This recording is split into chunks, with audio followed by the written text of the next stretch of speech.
السلام علیکم دوستو یاد رہے گا حضرت سلیمان علیہ السلام اللہ تعالیٰ کے نبی تھے۔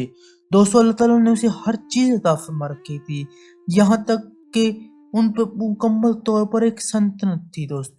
حضرت سلیمان علیہ السلام کی اگر بات کریں تو شیطانوں کے ریاستوں میں ان کی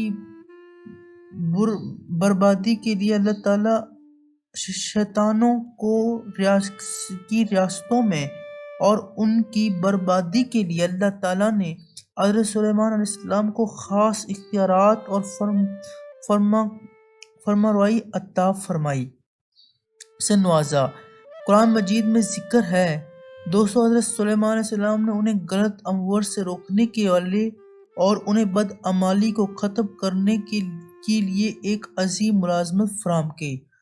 شیطانوں سے حضرت سلیمان علیہ السلام نے کہا کہ برے کاموں کی طرف نہ جاؤ، بد عملی نہ کرو اور ایک عظیم کام کرو۔ ایک دن کیا ہوا، ایک دن حضرت سلیمان علیہ السلام اپنے دربار میں ایک شیطان کو طلب کیا۔ وہ شیطان حضرت سلیمان علیہ السلام کی طاقت اور اخلاق کے اقدامات سے متاثر ہو کر اور بےتاب ہو تھا تو حضرت سلیمان علیہ السلام نے اسے سوال کیا کہ وہ اپنی ملوکیت اور امور میں اصلاح نہیں لاتا۔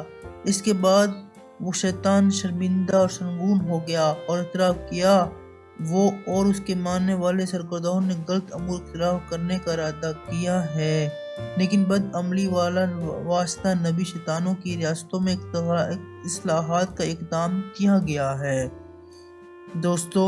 یہ واقعہ تھا کہ شیطان آئے اور ان سے کہا کہ یہ چیز آپ نہیں کرتے، آپ جو ہیں آپ نے فاقہ اپنی ملکیت اور امور میں اصلاح کیوں نہیں کرتے؟